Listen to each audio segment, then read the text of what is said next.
Good interview. Good interview. I'm Soren Olson, and I'm with Dungeness Records. I'm helping produce. I'm doing a lot of the guitar, banjo, mandolin type of stuff is what I'm playing.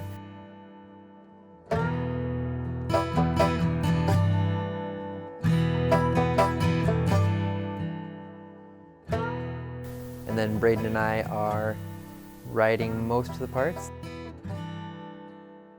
And then bringing in Jeremy to do some of the orchestration.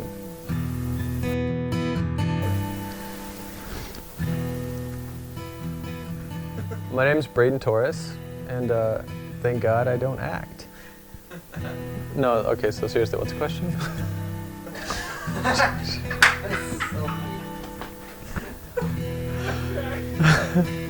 My name is Braden Torres, and I am part of Dungeness Records, and we are producing soundtrack for the Olympians. So.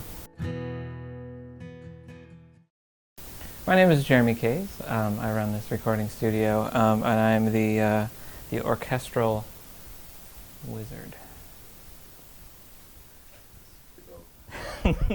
Not that. So I've been brought in to do some orchestral arrangements.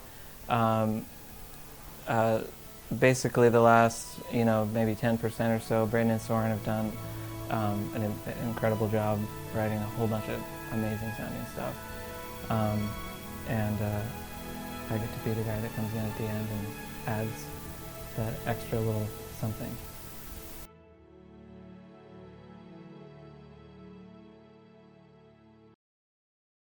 Yeah, it's been awesome. It's been a lot of work, a lot of long hours, a lot of long nights, but we love writing music, so yeah, it's definitely paying off.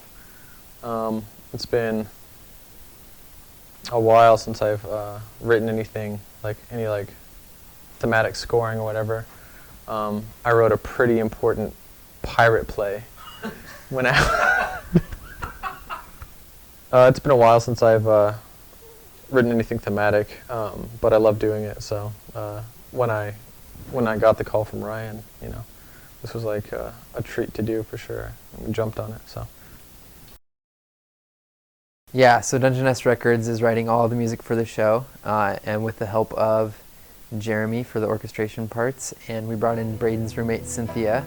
But the whole rest of it is written by me and Braden.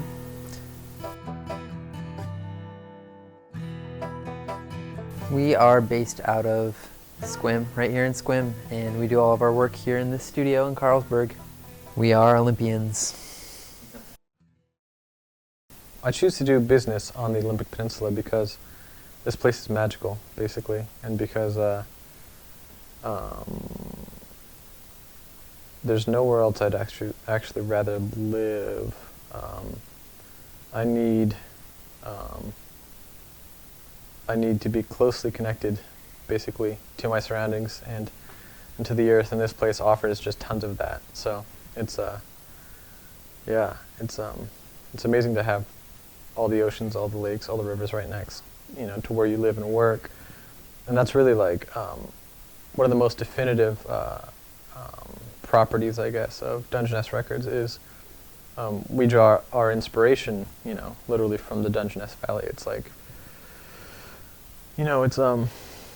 I picture it like going into the woods to find sanity, find clarity, and find reality, and then bringing that out into a context of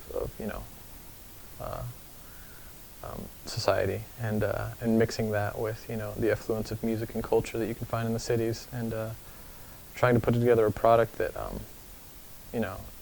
is both widely appealing and interesting, and a lot of people like, but also is rooted in reality, just rooted in it's in the water. So. Born and raised. Got a road named after my family, the whole thing.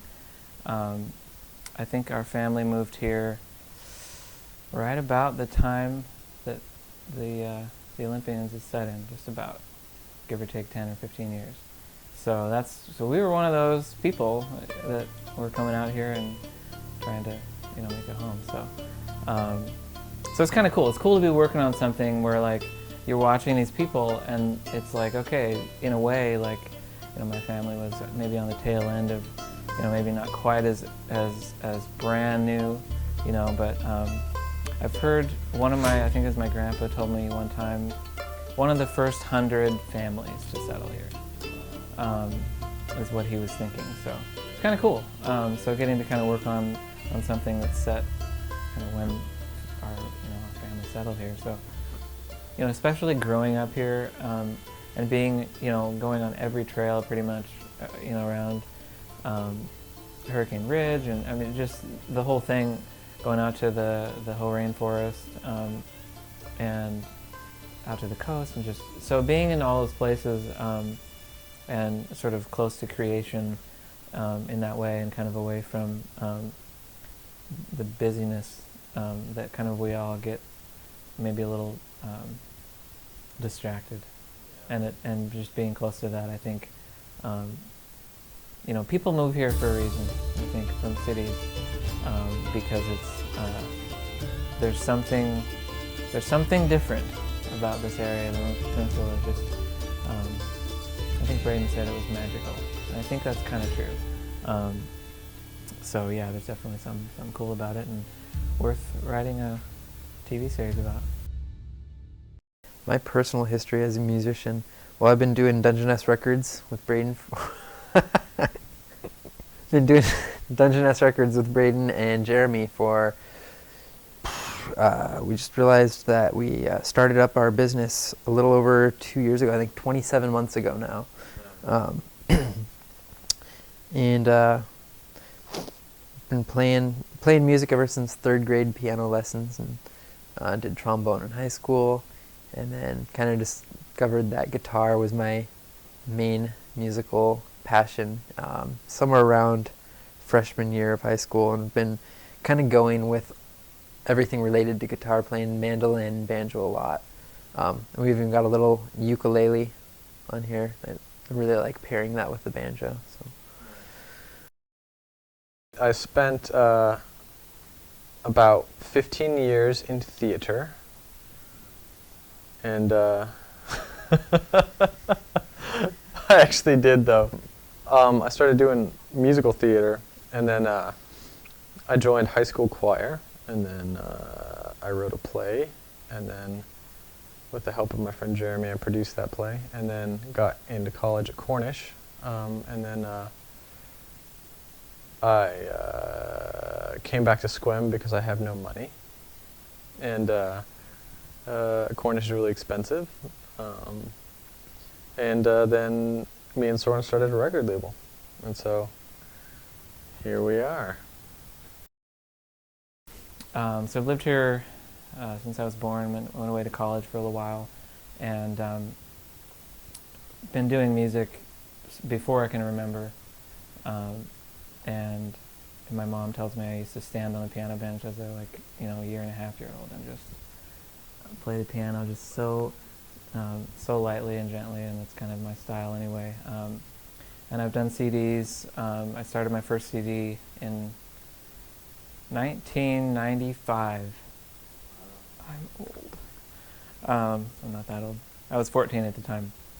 So being in a studio at that age really kind of, I think, steered my future a little bit into music, and gave me a taste for kind of what it is to be in a studio. And there's just something different about creating in that way. Live music is really fun, but I prefer the kind of, I don't know if it's tedious is the right word, but just the ability to go through and just be meticulous about exactly what you want something to sound like, and trying out 20 different options before you find the one that you like the best. So for the longest time when I was younger, I was going to do film scoring. I mean, I was going to get into film scoring, and life kind of has its own, seems like sometimes, plans. So so I didn't get into that. I actually was warned by a composer in LA that it's really hard to make it in LA, and if you can think local, that's probably a better plan. So I kind of got that in my head, and so opening a studio, for me, being in a studio, working, doing this is like playing, and getting paid for it is. It's kind of like what everybody wants to do art and get paid for it, and I kind of get to do that. So it's pretty amazing. So yeah, this is the first actual film, TV, soundtrack kind of thing that I've worked on. I've had my music used, for various video productions and stuff, but that was all sort of pre-recorded stuff, and so this is kind of some original stuff. And it's neat because Braden and Soren have already laid the groundwork for most of it, and I get to kind of add on to scenes that they've already kind of given a voice to musically. But at the same time, getting to kind of think really creative and try to make virtual strings. I gave it away. Sound realistic, as realistic as possible, because hiring an orchestra, well, we can't afford that. It's been a lot of fun, actually. I've never worked on a soundtrack before, so we've been learning a lot about how to bring in different transitions and how to make things flow from one scene to the other, and introduce new characters and ideas. And it's been a lot of fun writing Jacob's kind of gritty guitar parts, and we just started working on one where I got the slide out for playing the banjo. Got kind of a new, I don't know, it's just real gritty acoustic style. Got a new thing that we're working on for at the end of a fight scene, where it's kind of this badass, you're seeing this guy can fend for himself, and throwing in some cool acoustic cowboy music. So it's a lot of fun. It's actually, it's pretty collaborative. Braden and I will kind of bounce ideas off of each other. It'll be hey, what if it comes in with, a strumming guitar here? And I'll be hey, how about this? And yeah, that's great. And then maybe he'll say yeah, and that's really cool, but what if you kind of and I'll come up with a cool banjo part, but then it'll be cooler once Braden kind of sequences it and says what if we just edit that note out? And then all of a sudden it's a brilliant line. So it really is pretty collaborative. There's parts that I play and parts that Braden play, but there's really almost no parts that are just written by one person. It's very, very teamwork oriented. Generally, Dungeness Records and the artists that we work with try to, in some very strong ways, connect with our roots, basically. Become very grounded in something, choose something to write about, and then produce art from that place.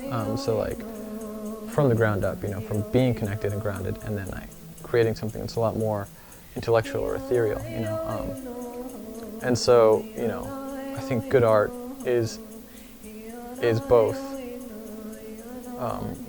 or can be, I guess, mystical and beautiful and ethereal, but also it should be gritty and grounded and visceral, and at least a little bit dirty in some way. It can't be shiny clean. Not for me. It's got to have something that's just too real to ignore. I always sort of thought, when I was younger, I I would get into film scoring. People used to tell me my music, they would say, your music sounds like it's in a movie. It should be in a movie. And I've gotten that for years, and never got into that world.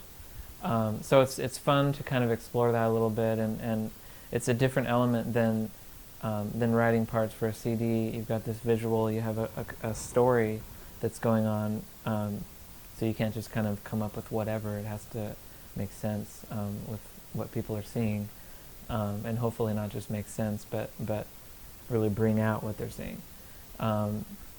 So just the newness of that is really fun, and collaborating with Braden and Soren. It's been fun to kind of see them pursue their own kind of dreams, and it's really exciting that I've got a place here that they're able to pursue that and kind of they have some tools that they can work with, and it's pretty cool to kind of look back and remember when I was maybe not sure what I was going to do, and then it was like, let's start a studio, and then okay, how much does that cost? And it was a long kind of journey to get to this point, and it's just one step along the way, but it's pretty cool. Driving pulse of the show, I think, is basically it's this juxtaposition of cultures, basically, and of those cultures with their environment.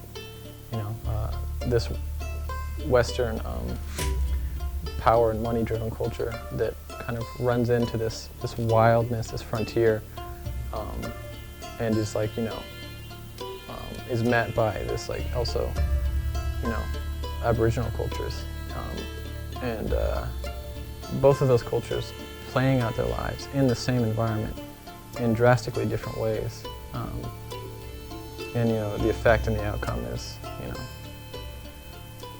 is where all the story happens.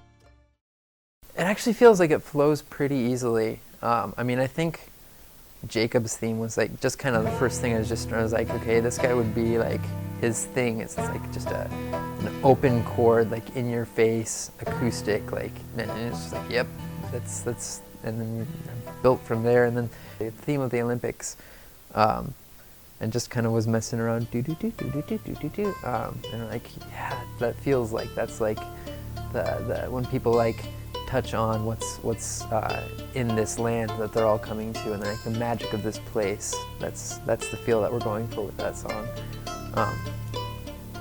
Yeah, it actually just kind of flows. It's fun to have the inspiration of like, I'm not just pulling stuff out of thin air so much as like, here's the idea in imagery, and then just kind of play what you feel and just do it while the camera, well, not while the camera's running, but while you're watching the video. And it's like, it just kind of whatever you're feeling at the time is like, that probably is because that is what goes with that imagery, and then it just kind of works. So it's a lot of fun to write that way. There's a scene where the native boy is sort of walking through the wilderness, and he's tired, and he's sort of resolving to, I think it seems like he's resolving to keep going, and Braden and Soren came up with this and brought somebody in to do this kind of native chant kind of singing with a little shaker, I think it is, and it was really fun to come up with some orchestral kind of string parts that brought a completely different flavor than this kind of native, close to the ground kind of sound, whereas the orchestra is kind of has this sort of hovering above, in the clouds kind of sound, and gives a real sweeping, expansive thing, and kind of being able to touch on maybe some, emotions that are going on there. I really enjoyed, doing that, and looking forward to kind of doing some more of that kind of stuff. And certainly there's some, some fight scenes and some stuff like that we're going to touch on, and get maybe a little more aggressive. So just being able to do, the show has a very wide dynamic range in terms of emotions and all that stuff. So the music is calling for the same stuff. So everything from kind of touching to very suspenseful, and everything in between. So a lot of fun. I think probably my favorite scene to create music for, or a compilation of scenes, is one where there's a young woman who's been forced by circumstances of the time and the era that she's in and the place to live a life of prostitution. And basically it's this, 1870s, the world is harsh and the frontier is just violent and ugly sometimes, some parts of it. And there's this there's this crossover of just the beautiful, pristine, essence of nature in its purest form, and then this this culture of manifest destiny that just pushes itself onto the land and takes what it wants and what it needs, and really kind of just destroys beauty. And the scene kind of represents that, I think, in a way, inside of human culture. And so finding a sensitivity, or basically overlaying what I think is this woman's humanity onto that scene, and helping people to realize just how, like, you know, how the two things, you know, kind of the rape of the natural world and the rape of a young woman overlay in this story, and finding a sensitivity and a thread that ties those two things together, and it helps people realize just how sad it is. It's powerful to do. So, I hope that it gets, you know, pushed out into film festivals, and I hope that, you know, it reaches as wide an audience as possible, and that people really enjoy it, and, you know, they enjoy the music, and they enjoy the story, and the beautiful cinematography, and all of it. You know, it's been an awesome project to work on. So, yeah, I'd love to see where it goes.